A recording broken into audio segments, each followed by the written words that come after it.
என் கண்ணெதிரியே shoe காலையில் மிதிச்சாங்க போட்டு. அவரே வயசானவர், அவரை போட்டு அவர் என்ன தெம்பு எடுத்துருக்கு உடம்புல போட்டு ஷூ காலையில் மிதிச்சிருக்காங்க பயங்கரமா. லாக்அப் டெத்துனாலே போலீஸ் கன்விக்ஷன் தான். ஒருத்தர் உரிமையே உடமையா காணட்டு உங்கள்கிட்ட கம்ப்ளைண்ட் கொடுக்க வருவான். அவரே நீங்க அக்யூஸ்டை ட்ரீட் பண்ற மாதிரி பண்ணுவீங்க.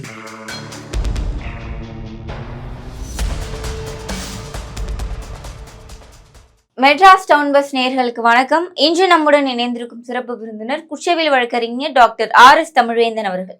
சார் வணக்கம். சார் வணக்கம். மதுரையில ஒரு லாக்அப் டெத் ஆயிருக்கு. இந்த ஆட்சி வந்ததற்கு பிறகு தொடர்ந்து லாக்அப் டெத் நம்ம பார்த்துட்டு இருக்கோம். அந்த வகையில மதுரையில இப்போ ஒரு லாக்அப் டெத் ஆயிருக்கு. இந்த சம்பவம் குறித்து சொல்லுங்க. முதல்ல லாக்அப் டெத்தில் இருந்து போன பரமசிவம் அவர் குடும்பத்திற்கு என் சார்பாகவும் பார்த்து கொண்டு நேர்கள் சார்பாகவும் ஆழ்ந்த இரங்கலையும் அனுதாபங்களையும் தெரியப்படுத்திக் கொள்கிறேன். பரமசிவம் பொறுக்கிய ரோடே கிடையாது, சிவனடிகளார். அவர் கோயிலே சிவனடிகளார்னு தெரியுங்களா? இதை கொடுத்தது சாப்பிட்டுட்டு வீட்டுக்கு வருவாங்க போவாங்க. அவங்க எப்பயும் ருத்ராட்சம் போட்டிருப்பாங்க. இதுதான் அவருடைய நிலைப்பாடு.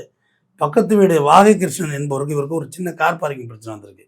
16ஆம் தேதி, கடந்த 16ஆம் தேதி ஒரு கார் பார்க்கிங் பிரச்சனை. அதில் இவர் என்ன செஞ்சுருக்காரு, இவர் தான் போலீஸ் அந்த 100 கூப்பிட்ருக்காரு. யார்? பரமசிவம் 100 கூப்பிட்டு இந்த மாதிரி போலீஸ்காரங்க இந்த மாதிரி நடவடிக்கை எடுக்கலை. இதுக்கு கூட பல முறை போயிருப்பாங்க போல ஸ்டேஷன் பக்கம்லாம். ஒன்றும் பெருசாக நடவடிக்கை எடுக்கலை, அதனால் நீங்கள் கொஞ்சம் நடவடிக்கை எடுங்கன்னு சொல்லி கொடுத்துருக்குறாங்க. அதுக்கு அடுத்தது பார்த்திங்கன்னா இதில் இவர் தலையில் அடிபட்டுருந்துருக்கு. உடம்புல அடிபட்டிருந்தப்ப ராஜாஜி மருத்துவமனை இருக்குல்ல, அதில் ட்ரீட்மெண்ட்டுக்காக போயிருந்திருக்காரு. அப்போ அங்கே ட்ரீட்மெண்ட் அப்போ என்னென்னா ஜூலை 19ஆம் தேதி புலன் விசாரணை செய்யணும், ட்ரீட்மெண்ட் விட்டு டிஸ்சார்ஜ் ஆகிவான்னு. இந்த போலீஸுக்கு பொதுவாக விக்டிம் டிஸ்சார்ஜ் ஆகணுங்கிறதுல தெளிவாக இருப்பாங்க. விக்டிம் டிஸ்சார்ஜ் ஆனால் தான் பெயிலு மற்றதெல்லாம் ஆப்போசிட்டு கிடைக்கும். அது வரைக்கும் கிடைக்காது. இதுவும் சட்டம் பிடிச்சவங்களுக்கு தெரிஞ்சிருக்கும். டிசீஸ் வந்துட்டு ஹாஸ்பிட்டலில் இருக்க வரைக்கும் பெயில் வாங்க முடியாது. வெளியே அழைச்சிட்டு ஆய்வாளர் விஜயபாஸ்கர், சப் இன்ஸ்பெக்டர் ஜெயக்குமார், காவலர் ஆனந்த் மற்றும் அடையாளம் காட்டக்கூடிய 2 காவலர்கள். இது யார் சொல்கிறான்னா பரமசிவத்தோட மனைவி ஐயம்மாள் சொல்கிறாங்க. என் கண்ணெதிரியே ஷூ காலையில் மிதிச்சாங்க போட்டு. அவரே வயசானவர், அவரை போட்டு அவர் என்ன தெம்பு எடுத்துருக்கு உடம்புல போட்டு ஷூ காலையில் மிதிச்சிருக்காங்க பயங்கரமாக. மிதிச்சோன்னா வாந்தி எடுக்க ஆரம்பிச்சிருக்காரு. மேபி அட்டாக் சிம்டம்ஸ் வாந்தி எல்லாம். மறுபடியும் பாருங்க போலீஸாக இருக்கணும்ல, மறுபடியும் தூக்கிட்டு GH போய் ட்ரீட்மெண்ட் பண்ணி ஃபர்ஸ்ட் எய்ட் பண்ணி மறுபடியும் வீட்டுக்கு அழைச்சி இங்கே ஸ்டேஷனுக்கு அழைச்சி மறுபடியும் அடிச்சிருக்காங்க. மறுபடியும் அடிச்சோன்னே வாபஸ் வாங்க அப்படின்னு வாபஸ் வாங்க, மேலே தியேட்டர் கொடுத்த வாபஸ் வாங்கன்னு ஜூலை 21ஆம் தேதி மறுபடியும் அரசு மருத்துவமனையில் அட்மிட் பண்ணுறாங்க. அவரை அட்மிட் பண்ணோன்னே அங்கேருந்து ஆகஸ்ட் 5ஆம் தேதி பிளட்டில் பயங்கரமான ரத்த கசிவு இருக்குது, உடனடியாக சர்ஜரி பண்ணணும், ஷூவில் வச்சாங்கல்ல பிளட்டு கிளட் ஆகிட்டு இருக்கு, அதனால் ஒரு சர்ஜரி பண்ணணும் அப்படின்னு. அப்போ தான் அப்துல் முகமது அப்படின்னு ஒரு போலீஸ் அங்கேயும் மிரட்டுறாரு. எப்படி இருக்காங்க பாருங்க, அப்படியே ரத்த கலரியில் போயிட்டுருக்காங்க. பிரச்சனை தான், கையை மீறிட்டில் கொஞ்சம் சைலண்ட்டாக இருக்க வேண்டியது தானே. அங்கேயும் அப்துல் முகமதுங்கிற போலீஸ் வாபஸ் வாங்க, டிஸ்சார்ஜ் பண்ணு அப்படி டிஸ்சார்ஜ் பண்ணி மறுபடியும் ஆகஸ்ட் 11 ஒரு தனியார் மருத்துவமனை கொண்டு வர்றாங்க. நீங்கள் ராஜாஜிலேருந்து அங்கே சிகிச்சை பலனின்றி உயிரிழந்து விடுகிறார். இது ஒரு இடமா வச்சு வைத்தியம் பண்ணி தான் பொழைச்சாவது இருந்திருப்பார். அப்புறம் மதுரை உயர்நீதிமன்ற அமர்வில், மதுரை அமர்வு இருக்குல்ல மெட்ராஸ் கிளையில், அங்கே ஐயம்மாள் வழக்கு போட்டிருக்காங்க. வழக்கின் அடிப்படையில் மதுரை உயர்நீதிமன்ற நீதியரசர் மேஜிஸ்ட்ரேட் ஒருத்தரை நியமித்து போயிட்டு நேரடியாக வாக்குமூலம் வாங்குங்க, யார் யாரெல்லாம் சாட்சிகளோ எல்லாரையும் அங்கே சேருங்க, சாட்சிகளை யாரும் கலைச்சிடக்கூடாது, உடனடியாக காவல் நிலையத்துக்கு போங்க. சாத்தாங்குளத்துக்கு அனுப்புனார்ல VN பிரகாஷ், அந்த மாதிரி உடனடியாக எல்லா ஆதாரங்களையும் கலெக்ட் பண்ணுங்கள். மேலும் அருகாமையில் இருக்க 3 மாவட்டத்திலேருந்து மருத்துவர்களை வரவழைங்க. சிவகங்கை, தேனி இந்த மாவட்டம் இருக்குல்ல, அங்கேருந்து மருத்துவர்களை வரவழைச்சி வீடியோ கான்ஃபரன்சிங் எடுத்து இவரை போஸ்ட்மார்ட்டம் பண்ணுங்கள். எந்த வகையிலையும் தடயங்கள் தப்பிச்சிடக்கூடாது. ஏன்னா காவலர்கள் அல்லவா எடுத்துருக்கிறவங்க, எந்தெந்த எவிடன்ஸ் எப்படி அழிக்கணும்னு அவங்களுக்கு தெரியும். எனக்கு ஒரு விஷயம் புரியவே இல்லை, திருந்துறதே இல்லை. நீங்கள் வேடிக்கையாக இருக்கேன் அப்பா. இல்ல போலீஸ்னா 2 கொம்பு முளைச்ச மாதிரி ஆடிட்டு இருக்காங்களே. கொம்பெல்லாம் இருக்கட்டும், மாடு ஜல்லிக்கட்டு மாடு கூட தான் கொம்பு இருக்கு. உன்ன தொழுவத்தில் வச்சு அவளை வச்சு அப்படி பேசாமல் பம்பிக்கிடும். வாடி வாசல் வந்தால் தான் மாடும், வீட்டில் சும்மா காதை திரும்பி போட்டால் பேசாமல் கிடக்கும். திருந்துறதே இல்லைன்னு கேட்குறேன். இல்லையே சார், இந்த அஃபென்ஸ் நடக்குது. சாத்தாங்குளம் பெண்ணிக்கு சேரது 2 தூக்கு தண்டனை கொடுத்துட்டாங்க. அஜித்துக்கு அதே நடக்க போகுது. இப்போ அடுத்தது இந்த இப்போ கன்னியாகுமரியில் ஒருத்தர் அடிச்சு கொண்டாங்க மாற்றுத்திறனாளியா, அதுக்காக தான் நடக்க போகுது. லாக்அப் டெத்துனாலே போலீஸ் கன்விக்ஷன் தான். அதை முதல்ல மைண்டில் வச்சுக்கங்க. அது வேறு எந்த விதத்துலையும் நீங்கள் தப்பிக்க முடியாது. இப்போ இப்போ இந்த அளவு வச்சு கொண்டு வச்சு அடிக்க வேண்டிய அவசியம் என்ன இருக்குது? என்ன பார்க்கிங் பிரச்சனை?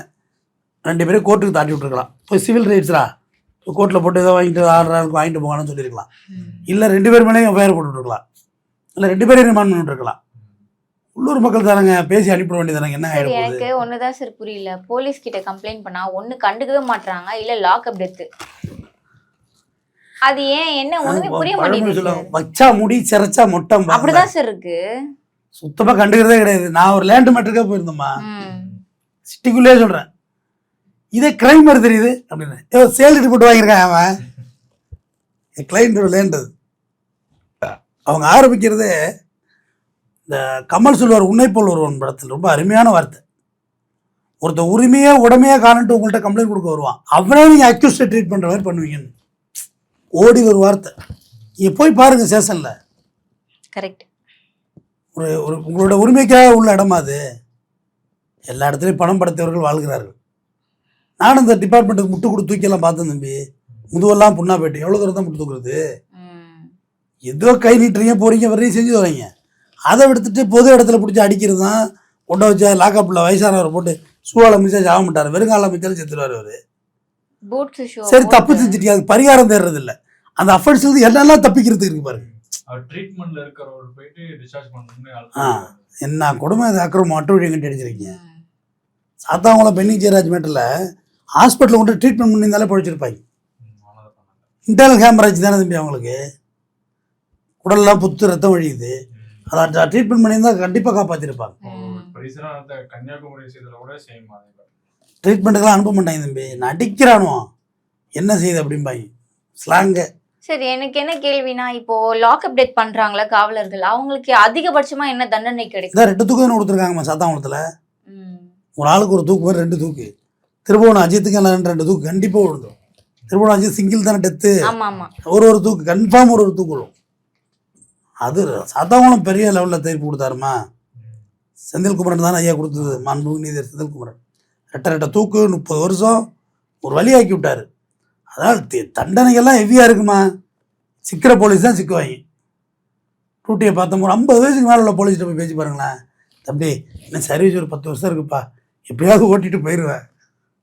அந்த கஸ்டடி எடுக்கணும், அடிக்கணும், உதைக்கணும், பிடிக்கணும். வேண்டாம் தம்பி வேண்டாம் தம்பி, இந்த 10 வருஷம் தான் இருக்குது, இன்னும் 4 வருஷம் தான் எண்ணிட்டு இருப்பாங்க, 3 வருஷம் தான் இருக்குது, ஓடிடுவாங்க. ஏழ ரத்தம் பாயுது பாரு. சிங்கம் சிங்கம் ஈஸ்வர சிங் அடிச்சா 1.5 டன் வெயிட்லான்னு அடிக்கிறது, டேபிள் உடைக்கிறது. அவங்க தான் பிரச்சனை கொண்டு கோத்து. இல்ல சார், இவங்களுடைய ஆண்மையெல்லாம் வந்து எளியவர்கள் வயதானவர்கள் கிட்ட தான் காட்டுவாங்களா, இல்ல அவங்களை எதிர்க்க முடியாதவங்க கிட்ட தான் காட்டுவாங்களா? போலீஸை பொறுத்து 2மா. இவ்வளோ பெரிய அட்வொகேட் சங்கர சுப்பு சார் பையனே போலீஸ் தான் கொண்டுச்சு. ஆனால் எப்படி செத்துன்னு தெரில. Same pattern. Advocate Sankara Subbu criminal சைடில் ப்ராக்டிஸில் கிங்கு. அவரோட பையனே கையெல்லாம் நஞ்சு போய் தான் இருந்துச்சு, ஆனால் தானாக செத்துட்டாருன்னு கதையை எழுதுறாங்க. இப்போ அதிகாரத்துக்கு வந்துட்டிங்களா, போலீஸ் எல்லா அதிகாரத்தையும் ஓவர்லுக் பண்ணுவாங்க. அவங்க இருக்கிற மனநிலையே வேறம்மா. நினச்சா ஒன்று நினச்சிப்பாங்க. நீ நம்மள்ட்ட வந்து பேசிகிட்டு இருக்க சிரிப்பு போலீஸ் வச்சு போலீஸ்லாம் இவங்க தான் நினச்சிட்டு இருக்காத. அவங்களுக்கு ஒரு முகம் மாறும். சிரிச்சுக்கிட்டே இருப்பாங்க தம்பி, ஆனால் டக்குன்னு அவங்க போலீஸாகவே உருவெடுப்பாங்க. நான் ஒரு அதிகாரி என் மட்டும் உட்காந்துருக்கேன், நீ இந்தரா அப்படின்னு எழுப்ப ஆரம்பிச்சா நீங்கள் என்ன பண்ணுவீங்க? சார் இப்போதான் சார் நல்லா பேசிட்டு இருந்தீங்கன்னு. அது வேற. இப்போ நான் அந்நியன் எந்திரி அப்படிலாம் இறங்கிடுவாங்க. அதனால் காவல்துறை ஆரம்பத்தில் வரக்குள்ள நார்மலாக வந்து வந்திருப்பாங்க. இங்கே வந்து இப்படி இருக்குது இந்த நிலவரம். யாரோ ஒருத்தர் எப்பயோ பொறுத்து காலிலேருந்து டியூட்டி நிற்கிறான் வெயிலில். நைட் சேஞ்சிங் தானே. அப்போ நேராக ஸ்டேஷனுக்கு களைச்சி போய் இப்போ சாப்பிட்லாமான்ட்டு போக்குள்ள சார் என்ன பெட்டிச்சனை பாருங்க சார் அப்படிங்குள்ள கோவம் வந்துடுது. அதுதான் அவங்க வேலை. அவன் நிறைய ஃப்ரீ பண்ணணும் தம்பி, நிறைய வேலை கொடுக்கணும், ஓய்வு கொடுக்கணும், நிறைய மன அழுத்தத்துக்கான பயிற்சி கொடுக்கணும். மாற்றுக்கிறதே கிடையாது. போலீஸ் யாருமே நார்மலாக பேசுகிறதே கிடையாது. போய் பேசி பாருங்க போலீஸ்கிட்ட. அவங்க உலகமே இவ்வளோ தான் இருக்கும். அரசியல்லாம் பேச மாட்டாங்க.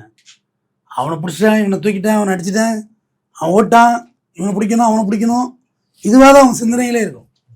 தாட் ப்ராசஸ் ஃபுல்லாக நெகட்டிவாக தான் இருக்கும். பாசிட்டிவாக இருக்கவே இருக்காது. அதனால பாக்குற பொதுமக்களையுமே அந்த மாதிரி ஒரு கண்ணோட்டத்துல பார்க்க ஆரம்பிச்சு. நார்மலாகவே பார்க்க மாட்டாங்க அவங்க, நார்மலாகவே பார்க்க மாட்டாங்கம்மா.